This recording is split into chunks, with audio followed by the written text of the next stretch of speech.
So here we are with the second half, and hopefully you've had a chance to sit down for a moment, have a bit of water. It's actually really quite cool here today. It's like a proper summer's morning. We've all got these set ideas in our mind about how the weather should behave, and just when you're sort of starting to find your rhythm with the hot weather, hopefully we'll have a downpour, and that'll be lovely. My garden sorely needs it. I'm sure if you're in this area as well, that your gardens probably do too. So thinking of that shower of a refreshing rain, I want you to imagine that your body is like that dried garden, and you can think of it, if you like, you can actually, if you want to, you can visualize like the soil or the sort of wet sand or something on your body, so you can visualize that sort of caked on your body. And then we'll do an exercise which is like the refreshing rain that is going to wash you down from top to bottom. And we use our hands to indicate the water coming down. And basically, oh, hang on a minute, I've just seen something that I need to do. Sorry about that. I'll get back to that in a moment, but I just needed to sorry for that little interruption. I was just letting some people into my live group, and I couldn't do it from here. I ought to have a little remote or something.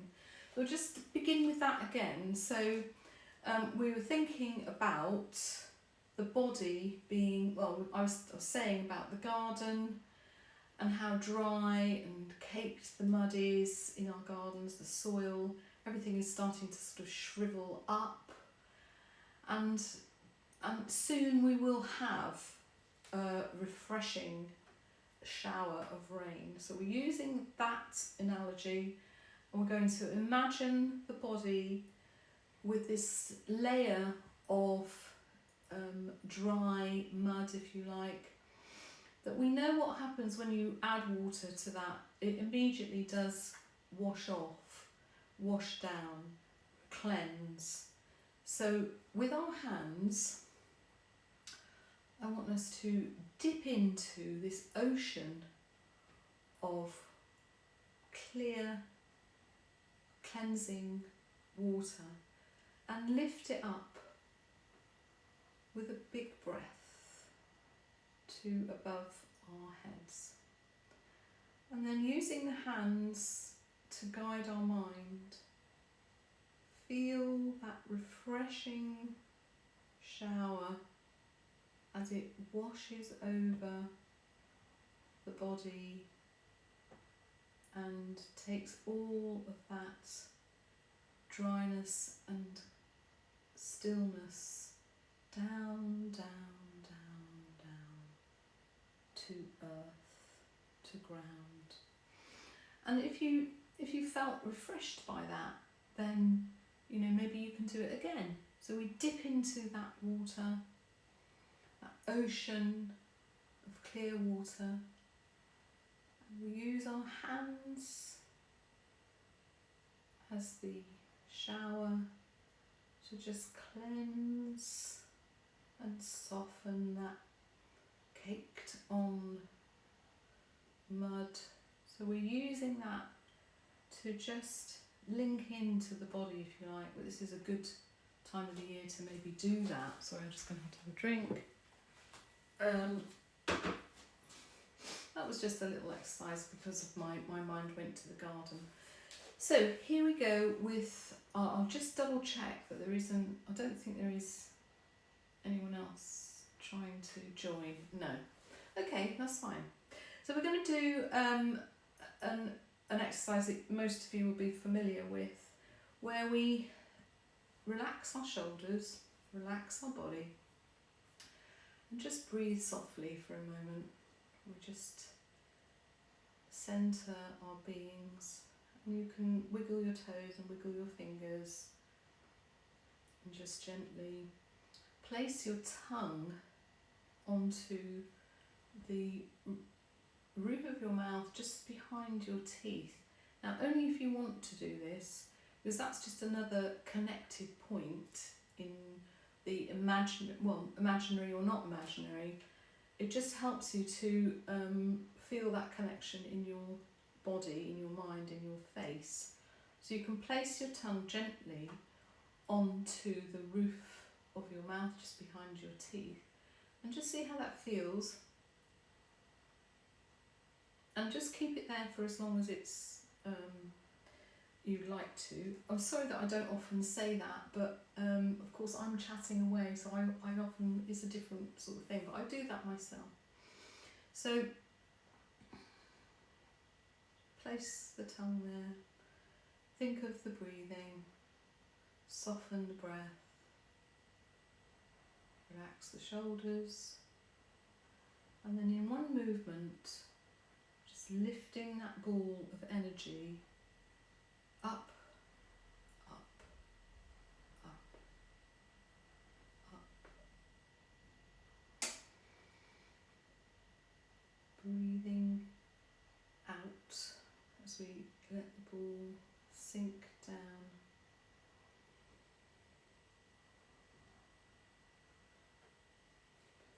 We're just lifting this large ball of energy.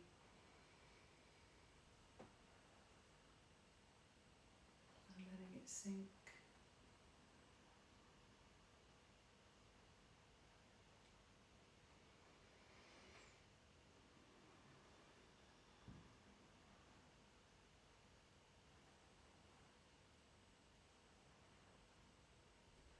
And the next time, as we lift that ball, we're also going to lift our left leg.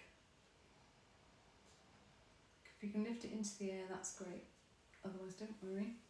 And then we're going to step back, half a step back, and we're going to take our hands out as if they are gazing at the moon.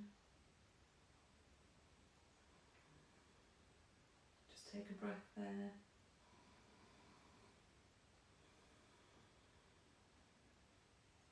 And we're going to bring them back.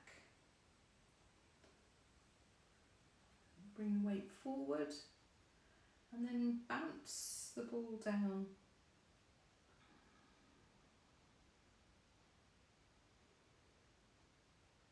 And as we bounce the ball down, we just let the feeling just sink down.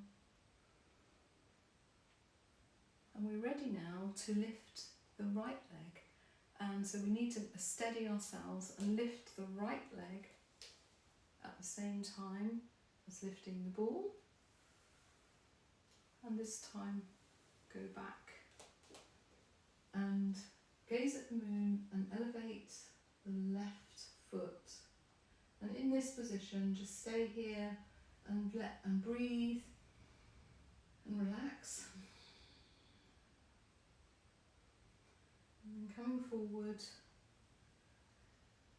let the left leg go flat and we sink the ball and let the weight sink down, because what you want to do, and then straighten the weight up, let it be balanced, because you need to be able to lift that foot up behind you, elevate right foot and stop the traffic or gaze at the moon, and breathe into that space, breathe and relax, and put the weight down onto the back foot, and then bringing the hands forward, let the weight come forward onto the right foot, let the weight come fully down on the right foot, and then just equalise the weight.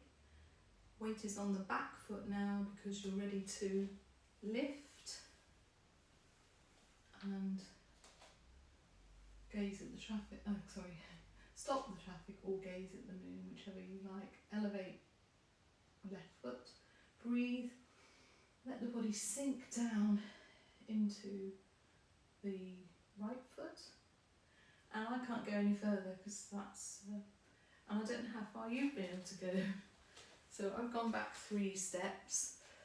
You can take smaller steps there if that works. So that is from a movement which is really like Tai Chi 4, and it's not very well known. I can't even remember who I learnt it from now. It's a really nice one when you are wanting to make some a really nice kind of form, but you don't want to go into the complications of everything else. So we will leave that one and we will move on to a lovely movement which is flying wild goose. Now you can do this one in Wuji in the natural stance,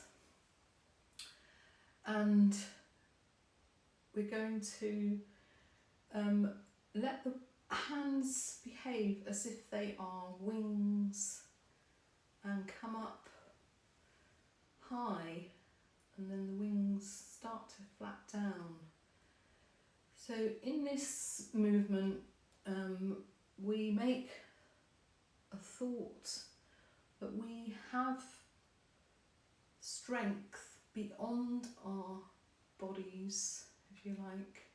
There's strength around us from all of the universe, all of the earth, and all of ourselves. And in that we can think that we can tap into that strength. We're just using this movement. It's very physical. You can go up onto your toes if you want to. That's a nice way of including the feet there. Flying wild goose. We can tap into all of that strength that's outside of us and bring it in. So when we're children, we learn stuff. We learn everything from the earth that we dwell in, and some of it is good and some of it is not so good, some of it we want to drop off. And the same is true when we're adults. We're constantly learning and refreshing our thoughts and our brains, and we don't want to ever stop that process. We want to carry on. We want to be taking in. But the world is so full of stuff that it's actually very nice sometimes to think of nothing, just to be. And these opportunities, I hope, give you that opportunity to just be.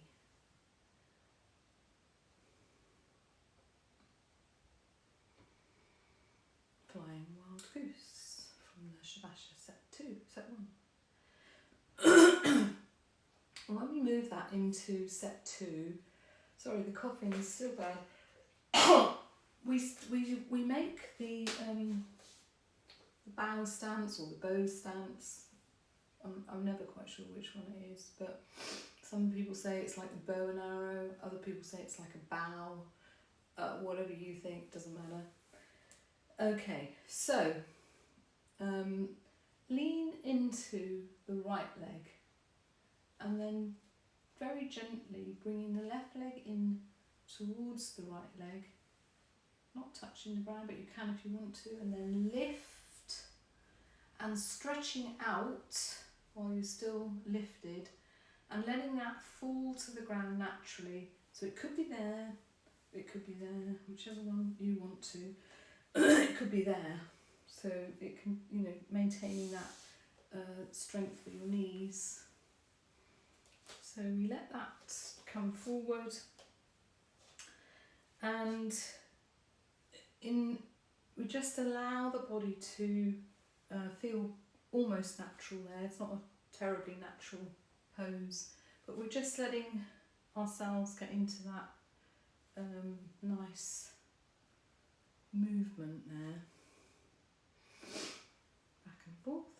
And then when we're finished, we take the strength, take the weight onto the right leg and lift the left leg and come back into stance. So a lot of people, what they will do is as they lean to one side, they just gently turn that the leaned toe out. So when they actually raise up the leg and put it back down again, they can form a right angle with their feet there.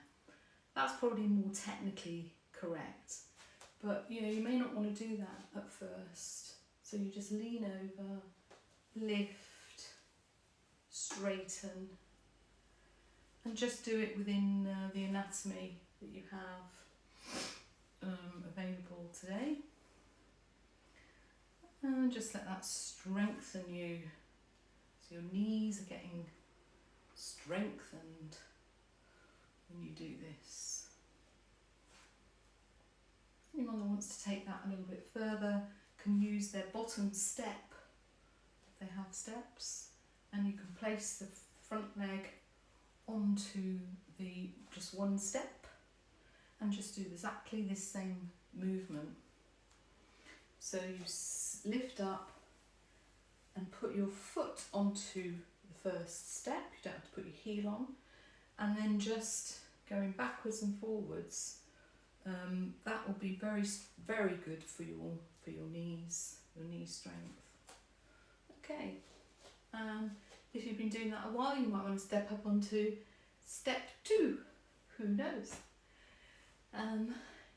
Hey, good. Lots of things you can do around the house with your kitchen counter or the wall or the chairs, just to include them and to just give yourself a bit of encouragement. But, you know, just simply doing a nice yawn and a stretch cannot be wrong within the anatomy that we have. If you're sitting down even, just bring your hands up naturally. Oh, it makes me yawn. I don't know why. Very strange, isn't it? Some people don't actually do that when they yawn, and I don't know why. It comes back to other people that they need to yawn. I don't know what it's all about. Anyway, it's interesting, isn't it? We're just linking the wild goose movement to the phoenix spreads its wings in set 2. And that comes in with the bow stance. I'll go back a bit and I'll turn to one side, so hopefully you can see the extension as I extend out, I think.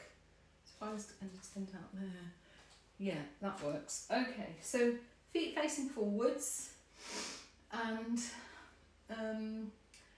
we come into the bow stance, just like we did earlier, and we bring our hands up, and the back heel raises up. And then as we go back, we make the wings. So we raise up there, and then we lift up as if we are really lifting into flight. And now we're gliding, glide back, flapping our wings, front foot elevated, and just carry on in that lovely motion. There is a point where the lift happens, and it's spread your wings and then lift, turn. And we do a few on the other side. So we let the body sink to the right, and we sink to the left, step to the right, and our wings come up, and we lift back heel, extend the wings more, and let them drop down as the Wings come down, wings come up, and then lift more, back foot, elevate the heel, and continue. This is Phoenix, spreading its wings. Lovely movement.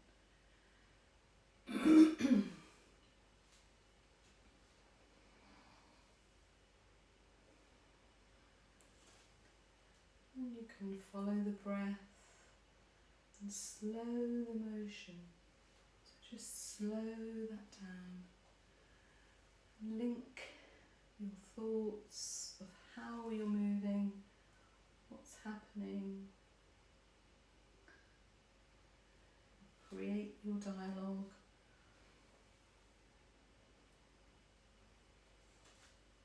Smooth out the movements. Sometimes when you're doing that, especially in the heat, you will feel the tingling, and that is simply the blood. Not to be afraid of it. Some people say, "Oh, it's tingling." Oh, we like tingling. Obviously, if it happens when you're not doing this, then that might be a different thing. But if you're moving the blood, especially when you're nice and warmed up, you can feel the extremities of the body, and rest and relax. Just give it a nice shake out. Okay, good. So balancing, always, ensuring you have a chair nearby. If you want to, just take the balance a little bit further. It's just there as a safety blanket, and hopefully, if you do overbalance, if you start to feel that overbalance, you can just put one finger. Say you had your hand in the leg in the air.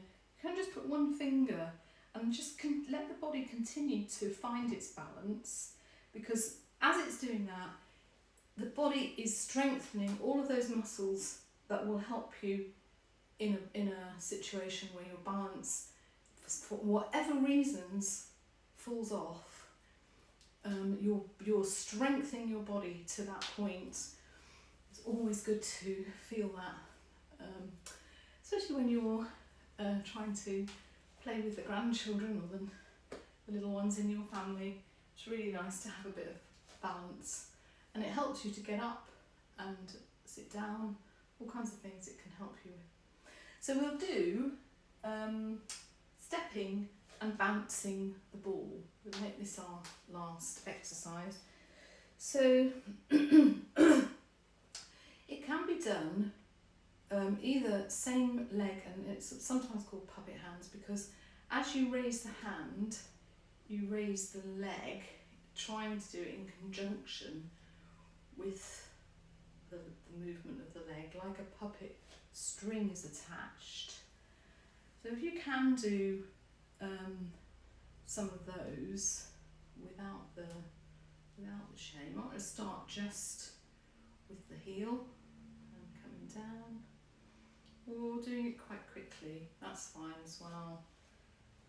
But if you can do it in slow motion, like me, that's really good. Well done. I can see you. And you can try some opposite limbs. So raising, imagining the string is from right hand to left leg, or the other way around. And so we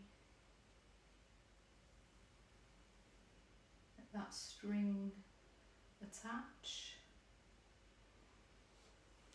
Take the weight on the standing leg and then lift and sink on that standing leg. There we are, actually strengthening the standing leg every time we press down on it. If you can do a few of these every day,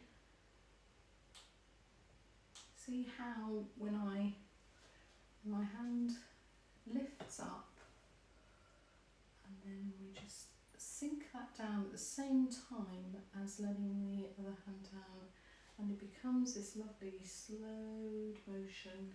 You can imagine yourself in a movie, moving, slow the frames down and move them. Remembering to take the weight on the standing leg each time. So we let the weight come off. We're on the standing leg, but the weight comes off. And then as we sink the other leg, we also sink the weight. And if you want to, you can just hold that weight there for a split second more before you drop it. Each move strengthening. Balance will come. There we are. So I hope you've enjoyed this morning's lesson. Thank you very much for coming along at this earlier time. I really like it, and I don't know, maybe we all like it. Let me know. And for those of you on the recording, look back on some of the other recordings and see if there's any there that you like especially, and you can just replay them at your leisure. Some people will be able to get those recordings on their TVs because they can get Zoom on their apps. If anybody wants to do that, and I can help with any, or not very technical, but I can sort of help a bit and see if you can, because that would be quite nice for you. It's very hard to watch the recordings that are only 3 inches high, but some people, well, 2 people, have been able to actually get it onto their TVs. I might have a chat with Jean about that as well. Okay guys, take care and have a good week. See you next time.